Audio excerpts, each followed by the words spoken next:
Once we decided that type systems are needed, the next question we need to ask ourselves is what types of type systems are there? Meaning, obviously, they're not all the same.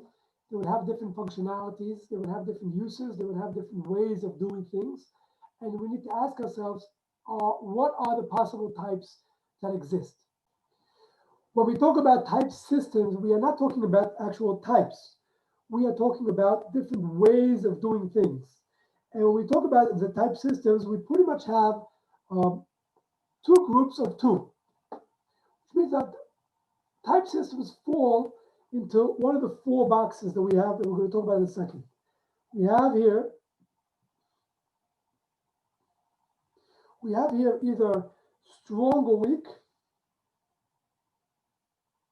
and we have what's called static and dynamic. Now,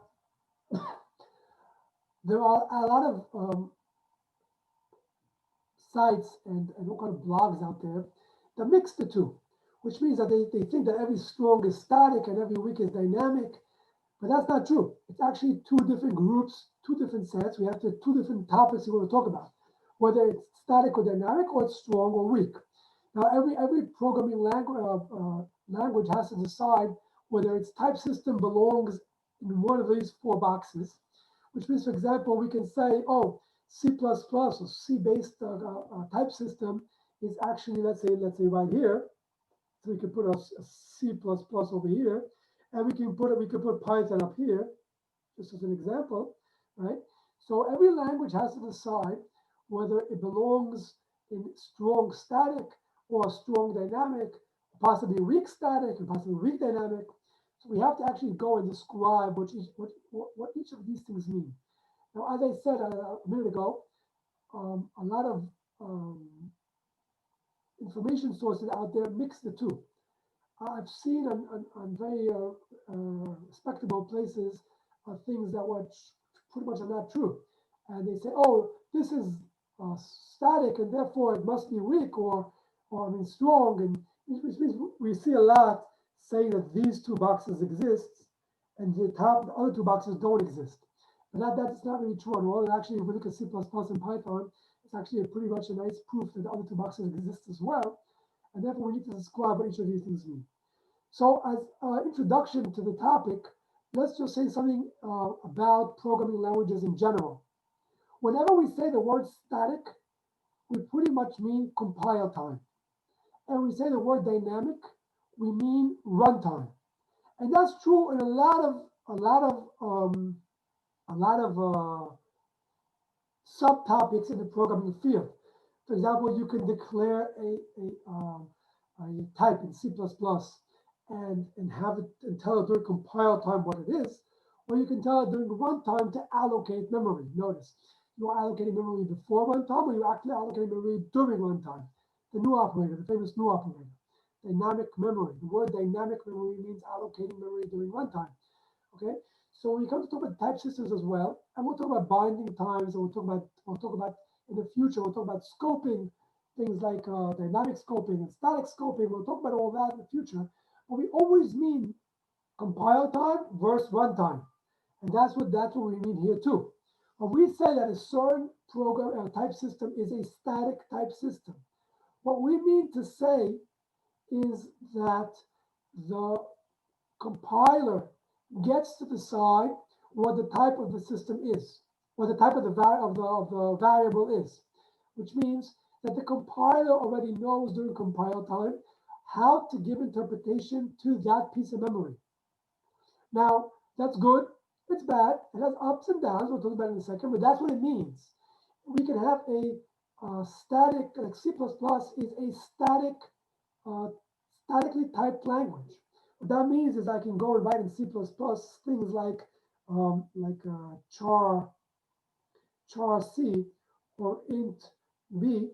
Notice that you can say that int b is equal to c, that is casting, whatever it is. But the point is, these are two different types, and the compiler knows during compile time that these types are what they are. It could give you a compile time error. If you write somewhere, for example, you have a let's say a student S, student S, and let's say we initialize it just so we can have it, ready to go. And we write S plus D plus B, sorry, and do something with it. Let's say C out. So unless we overloaded the plus operator for class student, we're going to get a compile time error. Why is there a compile time error? Because the compiler already knows that S is a student and B is an integer, and it has no idea which function to call in order to add a student to an integer. So these are compile times error, which means that the compiler already knows and implements the logic of the type that we're actually talking about. Now, static types in that sense does not necessarily mean that I have to actually write the words, right?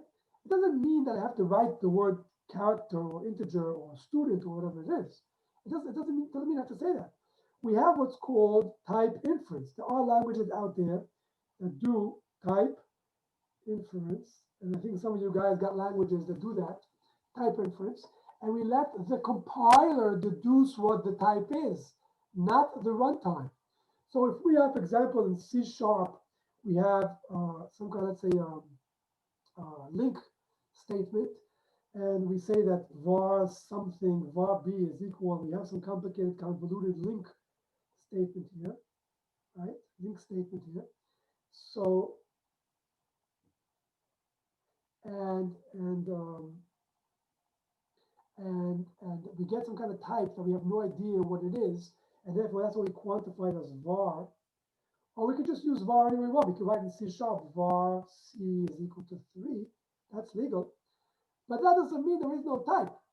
It also does not mean that the compiler does not know what the type is. All that means is I'm telling the compiler, please go and deduce the type for me. So I'm gonna say, listen, I don't know what the type is, or I don't want to know what the type is, or I don't care what the type is. But the compiler will still go about and deduce what the type is. And the simple proof for that is if you use B or C, for example, inside, let's say, a Boolean expression, like an if, the compiler is going to give you an error expecting Boolean. Or if you try to afterwards use B or C in all kind of commands that it does not fit to the type that it actually is, the compiler is going to give you an error saying, oh, that doesn't fit. You can't convert and then say some kind of convoluted type to whatever. Can't do that. So that shows that even if we have type inference and we're actually working with type inference, that does not mean that the compiler does not know what the type is, and it does not mean that it's not a statically typed language. It's still a statically typed language, which means the compiler wants to know what the type is. Conversely, we have languages which are dynamically typed, meaning that I could just write, let's say in Python, I could write C equals 3, and from now on, right, the runtime, notice it's not the compiler time, it's the runtime, is going to go about and say, oh, integer, this happens to be an integer, I'm deducing that this is an integer, and therefore in future commands, right, if you try, let's say, to add, let's say you're going to write, let's say, I don't know, print or add, let's say, some kind of string, hello, let's say plus C, the compiler might go around and say, oh, this is not good, you can't do that. But it's not going to be sorry, not the compiler, the runtime might go about and say, this, you can't do that. You have a runtime error, right? The interpreter, in the case of Python, will be the interpreter, and you might say, oh, I can't do that. That's not acceptable.